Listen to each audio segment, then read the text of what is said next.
Olá, alunos! Eu sou o professor Fábio e vamos começar nossa aula de inglês instrumental falando de estratégias de leitura. É claro que assim, eu sei que muita gente preferia estar me vendo ao vivo e tudo mais, mas tem algumas coisinhas que eu acho que mostrando para vocês aqui no vídeo ou vocês ouvindo, caso vocês estejam no canal do Spotify, seja muito mais interessante, até porque ele é bem introdutório, para a gente falar um pouquinho sobre estratégia de leitura e comentar algumas delas. No caso, especificamente hoje, Transparent Words ou uso de palavras transparentes, que é a mais fundamental de todas. Então, a primeira coisa que a gente tem que pensar, o que são estratégias de leitura? A gente tem uma série de definições para a estratégia de leitura, mas eu acho que a mais interessante é que vocês pensem que estratégia de leitura, pelo menos para mim, é o seguinte.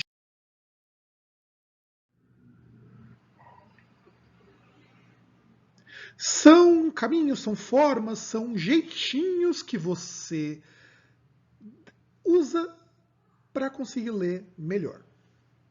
É isso, é basicamente isso. Parece super complicado quando eu falo, mas não é tão complicado assim. Então vamos pensar que tudo que você utilizar para poder facilitar seu processo de leitura é chamado de estratégia. E você utiliza isso porque, eventualmente, as estratégias em inglês instrumental ou qualquer língua instrumental, você precisa aprender como tornar sua leitura melhor. No caso do inglês, que é o nosso assunto de hoje, a leitura ela tem uma função muito mais de você captar informação e dados do que necessariamente ter aquela leitura aprofundada e qualquer coisa do tipo. Então, eu acho que é interessante vocês se situarem nisso.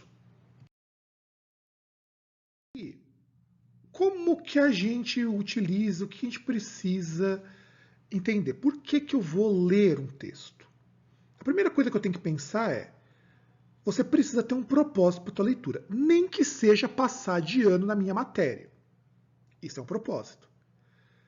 Porque ninguém lê por ler. Não existe isso. Se você disser, eu estou lendo porque eu tenho nada para fazer, então você tem um propósito, que é passar o tempo. Então, se você não tiver um porquê fazer a leitura, você não vai conseguir prosseguir. Isso é fato. Em segundo lugar, leitura instrumental é super importante quando você tem que pensar que, além de você ter uma finalidade, você tem que estar motivado para ler. Pensem com vocês, se vocês vão ler um texto, sei lá, de uma matéria que vocês não gostam muito, que inclui a minha também, eu sei que muita gente não gosta de inglês, você ler, vai reler, vai rever e não vai sair daí. Então a gente começa postulando por aqui. Se você for ler alguma coisa que você não está afim, não rola. E, em terceiro lugar, essa leitura tem que fazer sentido para você, que é onde muita gente desiste do inglês, porque, my God, it's very difficult. E não é difícil pra caramba. E nem se precisa rezar para Deus, porque ele vai te ajudar, vai colocar o inglês no seu cérebro. Tenha consciência disso. Então, o que vocês precisam entender dessa primeira estratégia? Nós vamos falar de palavra transparente. Eu vou mostrar umas palavras para vocês, ou vocês vão ouvir essas palavras, e depois disso vocês irão tentar entender o conceito, que ele é muito simples.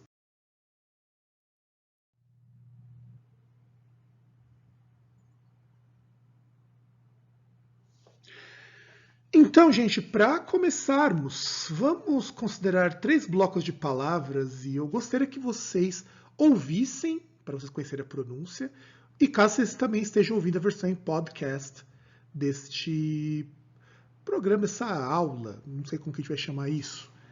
Então vamos lá. The first block, energy, solar, consists, space, forms, atoms, century, fusion, nuclear, fusion, recruiters, strangest, candidates, family, photos, fortune, potential, physic, response, actual, adept, agenda, balcony, college, education, figure, idiom, particular e policy. Então vamos uma segunda vez os 3 blocos. Eu falei os três blocos de uma vez, eu ia falar um de cada um, mas dane-se, acabei mudando de ideia. Energy, solar, consists, space, forms, atoms, century, fusion, nuclear. Na verdade eu falei fusion, mas é fusion, nuclear e fusion. Recruiters, strangers, candidates, family, photos, fortune, potential, physic, response, actual, adept, agenda, balcony, college, education, figure, idiom, particular, policy. Idiom você pode falar idiom também, não tem problema, as duas pronúncias são aceitáveis. Então, conseguiram pensar quais dessas palavras são parecidas com palavras de língua portuguesa? Então vamos olhar aqui as palavras transparentes ou palavras que são chamadas também de cognates ou cognatos.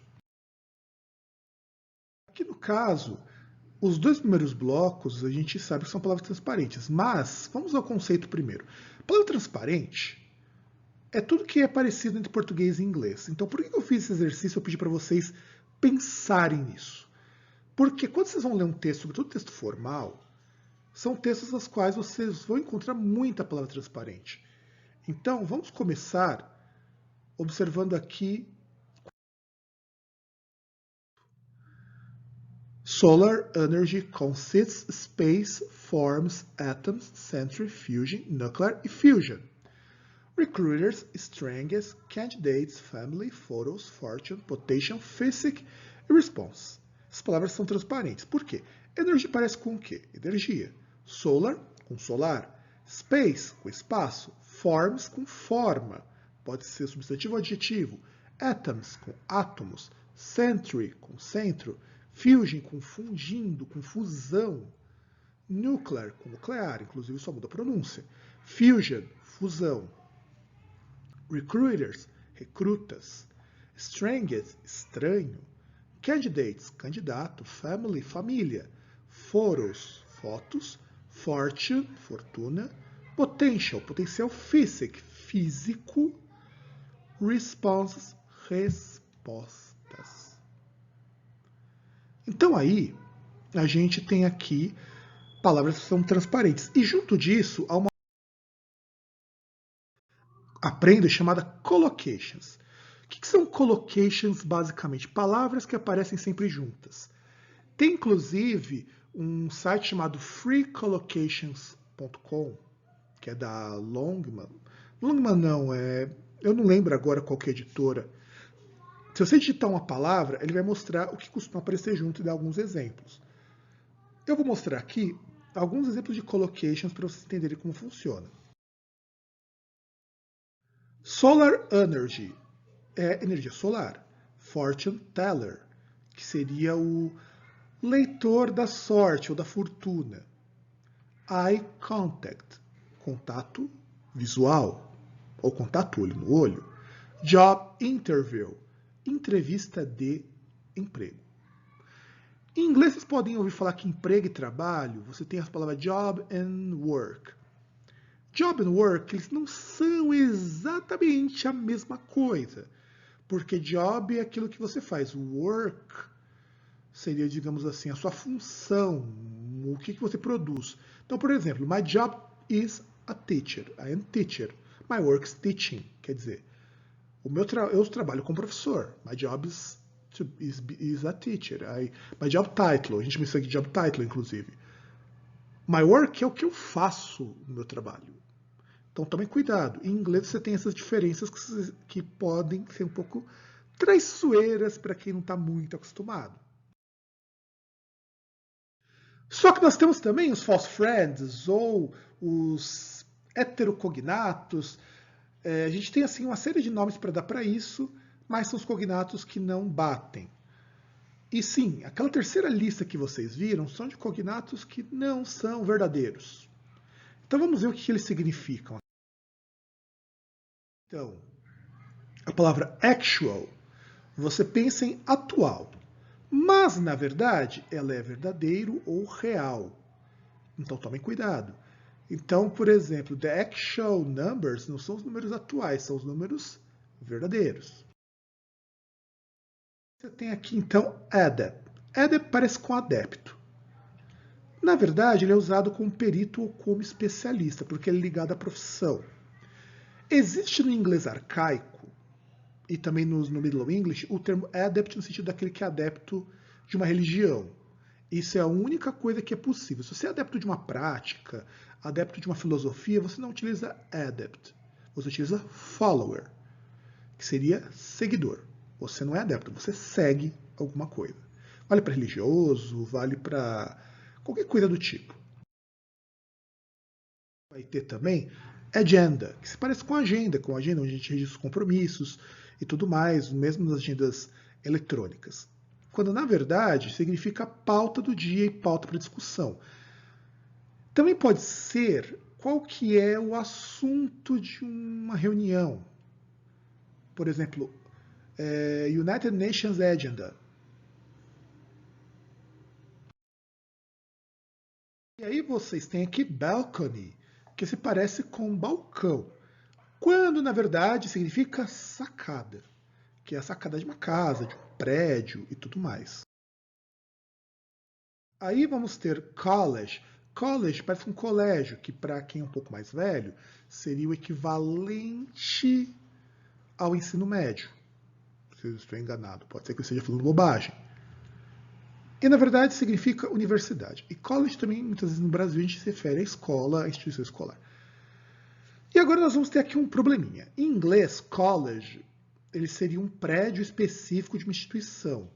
Vamos imaginar, você pensa, sei lá, na Uninove, a unidade ali do Memorial da América Latina, que fica lá na Barra Funda, é um college, porque é uma instituição de nível superior. Você tem o termo university. University seria o corpo de vários colleges. Então, por exemplo, vamos imaginar, você pensa numa faculdade pública como a USP tem os vários campi dela. Esses vários campi juntos se transformam em uma university. Cada um daqueles campos é um college. Aí você tem o lugar onde você estuda filosofia, tem o prédio de engenharia e tudo mais. Então, essa é a diferença entre college e university em inglês. Aí vocês têm também education, que a gente muitas vezes utiliza o termo em português, ele é mal educado, para dizer que uma pessoa faz arte, a pessoa não tem bons modos. Em inglês é usado exclusivamente para formação acadêmica ou qualquer coisa que você estude. Quando você vai falar de educação e não é aquela educação formal, assim, porque a pessoa tem que ter bons modos, nós chamamos isso daí de politeness. Então, politeness quer dizer educado. Continuando, a gente tem figure. Figure confunde muito as pessoas, porque figure parece com figura. Quando na verdade em inglês significam dados, números que representam dados. Show me the figures é uma expressão em inglês que quer dizer me mostre os dados. Você nunca vai usar o termo data, porque o data é só para informática. O data não necessariamente refere só a números. Você pega, por exemplo, dados qualitativos, você pode ter, por exemplo, nomes, localidade, quantidade de filhos, então você não vai ter somente números. Figures, a gente tem idiom ou idiom, que parece com idioma, e na verdade em inglês é só usado para expressão idiomática. Eu devia ter colocado aqui também o termo accent, acabei não colocando, que parece acento, quando na verdade seria o sotaque. Porque em inglês, pouquíssimas palavras levam o acento gráfico. Em linguística, se a gente for levar isso para um patamar um pouquinho mais elevado, toda palavra que tem sílaba tônica tem acento. O que você não tem muitas vezes é o acento gráfico. Então, prestem bem atenção. O inglês ele não trabalha com accent nesse sentido. O inglês é um pouco mais chatinho, porque você vai ter que pensar no seguinte: o stressed syllable, como a gente muitas vezes diz, não é aquela sílaba que ela é mais forte ou mais fraca. Às vezes o stressed é um pouco mais longo. Ou você tem algo que aí eu acho bastante complicado, você sobe e desce a entonação. Então, o inglês tem essas coisas. A gente não tem isso no português, mas tem no inglês, para o bem ou para o mal. A aula está quase acabando. Nós temos particular. Particular parece com particular, aquilo que é de alguém, aquilo que não é público, quando na verdade significa preciso, específico. Então, particular characters, por exemplo, são caracteres precisos, caracteres específicos. Você, eventualmente, no inglês, vê até o termo specific sendo usado, mas não é muito comum, se vocês querem saber. E, por último, para encerrar a nossa aula, policy. Policy parece com polícia, só que em inglês você tem uma palavra que você até se pronuncia muito parecido, que é police. Policy, police. Não falem policy, gente, por favor, que policy é meio feio. Falem police, que nem a banda. Então você tem police e tem policy. Policy é a política de uma empresa, a política governamental. Então, isso daqui que é importante para vocês entenderem um pouquinho dos false friends. Então, false friends podem ser encontrados, mas, aí se atentem a isso, ao meu mas, não quer dizer que o false friend obrigatoriamente vai te atrapalhar. Por quê? Porque apenas, sei lá, menos 5% dos cognatos, eu não tenho agora esse cálculo, porque algumas palavras já vão entrando via espanhol, às vezes via inglês também. Então, mais ou menos uns 5% dos cognatos vão ser falsos. Quando eles forem falsos, vocês façam o seguinte: vejam se o sentido, antes de você procurar o dicionário, bate com o que você está pensando. Se não bater, é porque ele é falso. Aí você pode procurar no dicionário, você pode deduzir. Quando você não consegue deduzir, você tem a opção de, como eu já disse antes, procurar no dicionário ou ser mais esperto e ter uma tabela de false friends. Um monte de site dão essas tabelas e eu acho que elas são super importantes porque uma hora você decora isso. Então, essa é a minha aula sobre a estratégia de leitura número 1, que é o uso dos cognatos, um pouquinho de collocations e também um pouco sobre os false friends. Eu espero que vocês tenham gostado. Deixem seus comentários, suas opiniões sobre o que vocês não entenderam, o que vocês tiveram com dúvida e nos vemos na próxima aula.